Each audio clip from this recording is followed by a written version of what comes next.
Bang Karni. Jadi ya itu sudah, saya kira sudah sering dibicarakan juga di DPR. Tetapi berdiskusi-diskusi aja, karena misalnya membatasi orang untuk kasasi, tidak usah kasasi kalau perkaranya misalnya hanya perkara perdata 10 juta atau apa dibatasi gitu. Ada yang mengatakan itu kan melanggar hak hukum orang gitu. Sehingga lalu dibiarkan aja berapapun, kalau memang mau naik banding, mau kasasi gitu, lalu dibiarkan. Padahal seharusnya secara logis sih, daripada buang-buang waktu, buang biaya lagi, kan tidak usah kasasi, tidak usah banding gitu.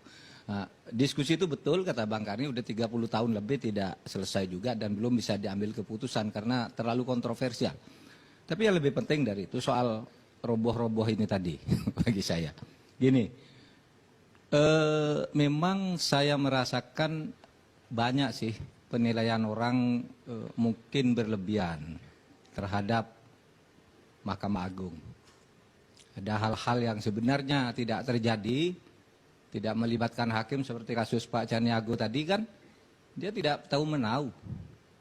Mungkin yang Pak Syarifudin kasus itu juga benar, dia sudah didolimi. Atau mungkin yang disampaikan oleh Ibu dari Jambi tadi juga belum bisa dikonfirmasi, itu bisa jadi fitnah terhadap Hakim Agung misalnya. Mengatakan dia ketemu orang yang bisa menghubungkan dengan Bu Nurul, dia sendiri tidak pernah ketemu dengan Bu Nurul kan. Itu kan bisa juga.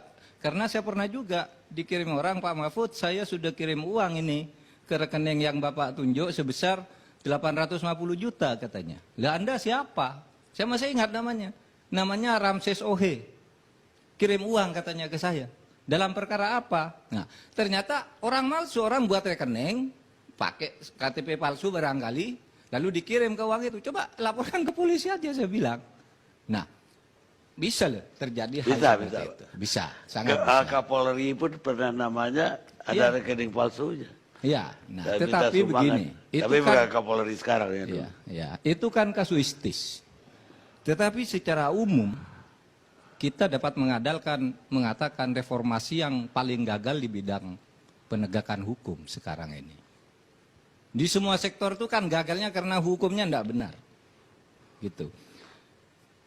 Reformasi di Mahkamah Agung misalnya, kita mulai dari awal. Dulu dimulai dari ide penyatu atapan. Apa tuh penyatu atapan? Semua hakim berlindung, diletakkan di Mahkamah Agung berdasar Undang-Undang Nomor 35 tahun 99. Hakim tarik. Agar apa? Agar hakim tidak diintervensi oleh pemerintah karena dia tidak lagi di bawah pemerintah. Agar hakim bebas. Tahu enggak sesudah hakim bebas? Ini malah kebebasan ini digunakan untuk bermafia malahan. Saya bebas juga menentukan tarif. Pemerintah tidak boleh ikut ngawasi saya kan gitu. Itu yang banyak terjadi gitu. Bahwa memang kalau dihitung kepala per kepala hakim masih lebih banyak yang bagus. Kata Pak Irman Putra Asiden. Iya, tetapi ibarat sebuah tubuh. Kalau yang rusak itu sudah di jantungnya, di paru-parunya. Ini yang bagus-bagus nih di kaki, di apa. Itu tidak ada gunanya. Ini jantungnya ini yang rusak gitu. Sehingga saya kira penyatu atapan gagal. Lalu pembentukan KY gagal untuk mengawasi Mahkamah Agung. Dulu Mahkamah Agung sendiri dan tertulis resmi di blueprint Mahkamah Agung, kami mohon dibentuk KY agar kami bisa diawasi karena kami tidak mampu mengawasi hakim kami sendiri. Itu Mahkamah Agung. Dan ada di blueprintnya sampai sekarang tercetak. Saya punya bukunya.